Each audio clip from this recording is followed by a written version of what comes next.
চালু। ওনার সাথে একসাথে ওনারা 8 তারিখে এসেছেন এবং এই 9 তারিখ হত্যাকাণ্ডের পরপরই এই অন্য খুনিদের সাথেই কক্সবাজার ত্যাগ করেছে।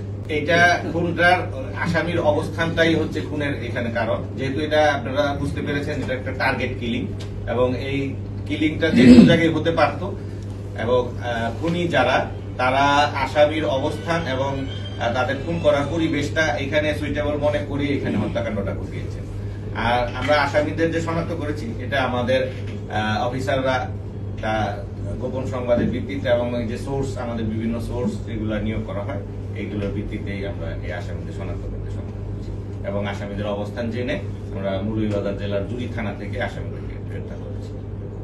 আসামি একজন হচ্ছে যে ভদ্রমহিলা ছিলেন, ওনার সাথে ওনার নাম হচ্ছে ঋতু। উনিও 4 নম্বর ওয়ার্ড এর বাসিন্দা, যে আমাদের যে মামলার ভিকটিম গোলাম রব্বানী টিপু, ওই টিপুর যে ওয়ার্ড সেই ওয়ার্ডেরই বাসিন্দা।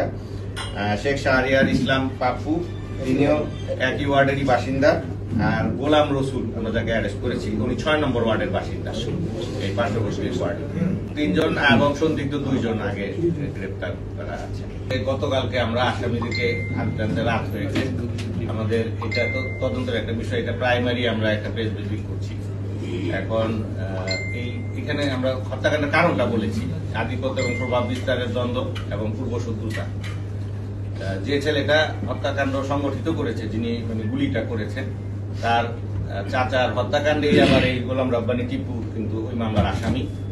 তো এখানে একটা প্রতিশ্রুতি স্পৃহাও কাজ করেছে এবং ওই যে রুজি শহীদুল, যাকে শাহরিয়ারের যে চাচা, তিনিও পূর্ব বাংলা কমিউনিস্ট পার্টির নেতা ছিলেন। এই হত্যাকাণ্ডের দীর্ঘ পরিক্রমার মধ্যে এটা আসে এবং ওই ঘটনায় যে 4 জন আসামি যারা এই ওই রুজি শহীদের হত্যাকাণ্ডে জড়িত ছিল, তাদের একজন 2022 সালে এই একই মোডাস অপারেন্ডিতে তাকে হত্যা করা হয়েছিল। এটা একটা বিষয় আছে। আর এখনই যেহেতু আসামি আমরা পাত্র গ্রেপ্তার করেছি, আমাদের পরবর্তী তদন্তের যে কার্যক্রম আছে সেগুলো আমরা পরিচালনা করব এবং তদন্ত বিশদভাবে করার পরে আরো যদি কিছু পাওয়া যায় আমরা।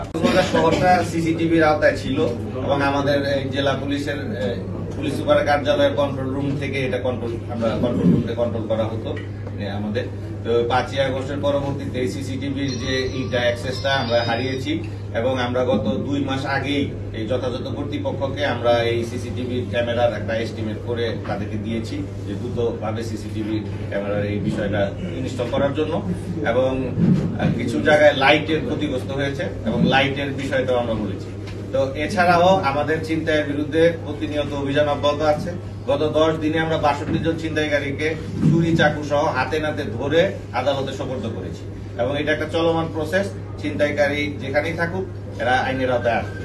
কক্সবাজারের যে পর্যটন যে শিল্প, এই শিল্প নিরাপদ আছে এবং কক্সবাজারের পর্যটকরাও নিরাপদ আছে এবং আমরা কক্সবাজার জেলা পুলিশ আমরা খুবই কমিটেড এবং ডেডিকেটেড। আমরা আপ্রাণ চেষ্টা করে যাচ্ছি কক্সবাজারের ভাবমূর্তি সহ পর্যটন ব্যবস্থাকে একটা উন্নত মানের স্ট্যান্ডার্ডে নিয়ে যাওয়ার জন্য।